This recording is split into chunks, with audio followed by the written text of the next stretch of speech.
Hello મિત્રો, સ્વાગત છે તમારું આપણી ચેનલ નિફ્ટી એનાલિસિસ બાય પીએસમાં. મિત્રો આવતીકાલે બજારમાં ભડાકા બોલાવવાની તૈયારીમાં છે.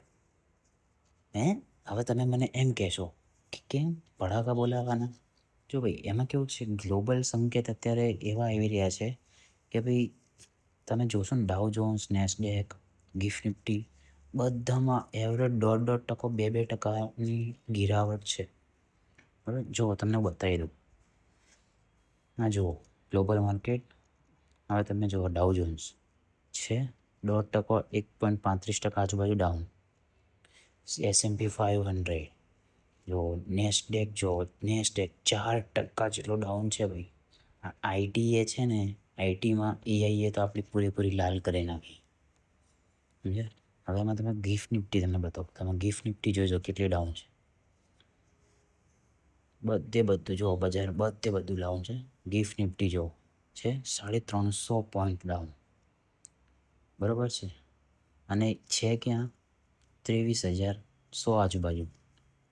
અને આ 23,100 આજુબાજુ છે. એમાં આપણી નિફ્ટી ક્યાં ક્લોઝિંગ આપ્યું છે એ તમને બતાવજો. આપણી નિફ્ટીએ ક્લોઝિંગ આપ્યું છે એ, અને ગિફ્ટ નિફ્ટીમાં અંતર તમે જોજો કેટલો બધો છે. આ જો આપણી નિફ્ટી છે 23,366 અને ઓલી છે 100, એટલે એવરેજ 250 પોઈન્ટનું ડાઉનફોલ છે, સમજ્યા? જો હવે કાલે છે રવિવાર અને આજે છે શનિવાર. હવે આજની રાત અને કાલની રાત, 2 રાતમાં જો કંઈક સમાચાર આવે, રિકવરી આવે તો ઠીક છે. અને જો કંઈ સમાચાર ના આવે, રિકવરી આવવાના ચાન્સ કંઈ હશે નહીં, તો પછી આપણું પણ બજાર છે ને એ ગેપ ડાઉન ખોલવાની સંભાવના છે. જેને પુટ લીધા હશે એ તો કરોડપતિ બની જવાના છે, માલામાલ.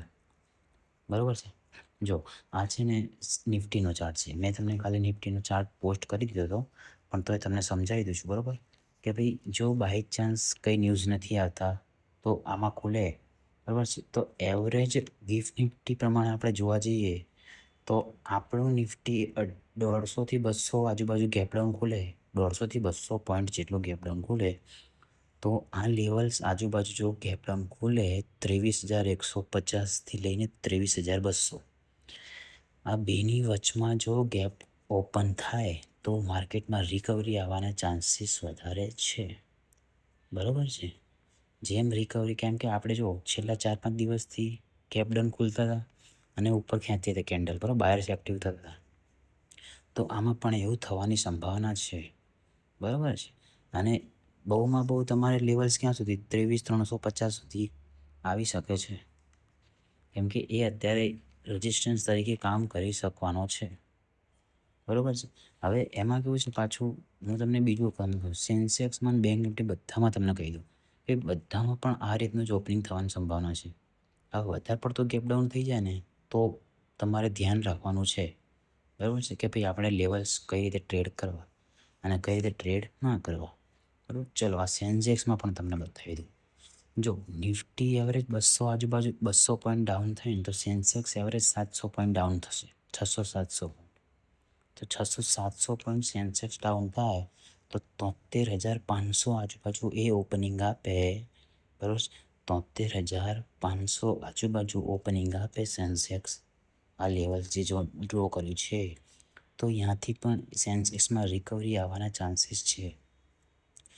74,000 પહેલો ટાર્ગેટ રહેશે અને તમારો બીજો ટાર્ગેટ જે છે એ આવી રહ્યો ઉપરની સાઈડ, બરાબર.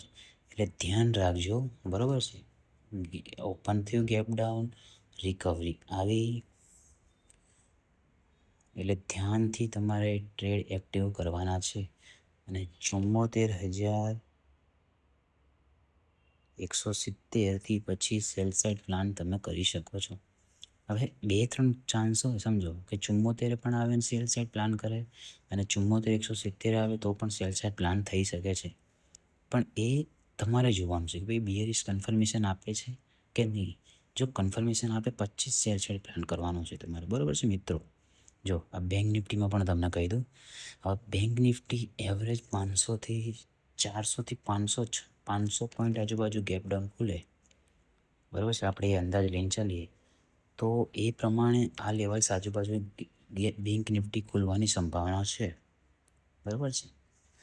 તો જો ત્યાં પણ ખુલે છે તો ત્યાં પણથી થોડી પણ રિકવરી એમાં આવે ને બેંક નિફ્ટીમાં, બરાબર.